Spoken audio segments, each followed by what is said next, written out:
டெல்லி மதுபான கொள்கை முறைகேடு வழக்கில் அரவிந்த் கெஜ்ரிவாலுக்கு இடைக்கால ஜாமீன் வழங்கிய உச்சநீதிமன்றம் உத்தரவு. சட்டவிரோத பண பரிவர்த்தனை சட்டப்பிரிவு 19 கீழ் மேற்கொள்ளப்படும் கைது நடவடிக்கை குறித்து விரிவான அமர்வு விசாரிக்க பரிந்துரை.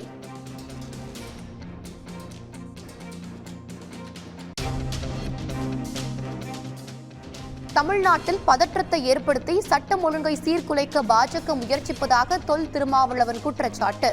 ஆம்ஸ்ட்ராங் கொலை பின்னணியில் ஆருத்ரா மோசடி விவகாரம் இருப்பதாக எழும் புகார் குறித்து விசாரிக்க முதலமைச்சரிடம் வலியுறுத்தல்.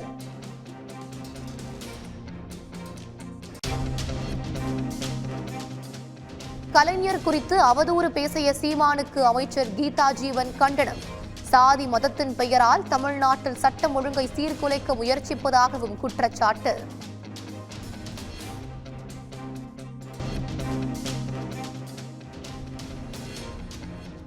பாம்பனில் புதிதாக கட்டப்பட்ட பாலத்தில் ரயில் சோதனை ஓட்டம். பாலத்தின் உறுதித்தன்மையை உறுதி செய்யும் வகையில் நடவடிக்கை.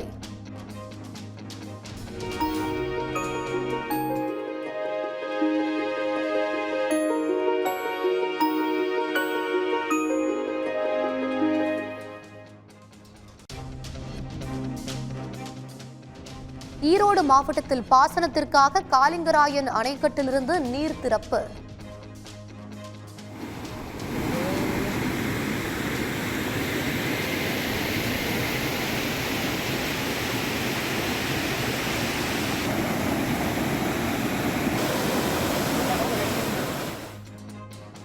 கொடிவேரி அணையிலிருந்தும் தடப்பள்ளி அரக்கன்கோட்டை பாசனத்திற்காக தண்ணீர் திறக்கப்பட்டது.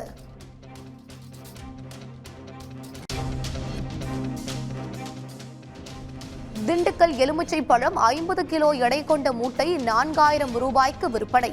வரத்து குறைந்த போதும் உரிய விலை கிடைக்கவில்லை என விவசாயிகள் கவலை. ஆந்திர முன்னாள் முதலமைச்சர் ஜெகன்மோகன் ரெட்டி மற்றும் 2 IPS அதிகாரிகள் மீது கொலை முயற்சி வழக்கு பதிவு. தெலுங்கு தேசம் MLA ரகுராம கிருஷ்ணராஜு புகாரில் நடவடிக்கை.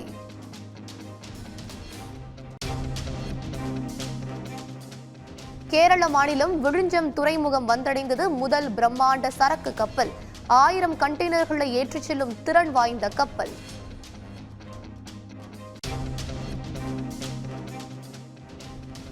உத்தராகண்டில் பத்ரிநாத் உள்ளிட்ட முக்கிய சாலைகளில் மண் சரிவு. ஆபத்தான முறையில் சாலையை கடந்து செல்லும் வாகனங்கள்.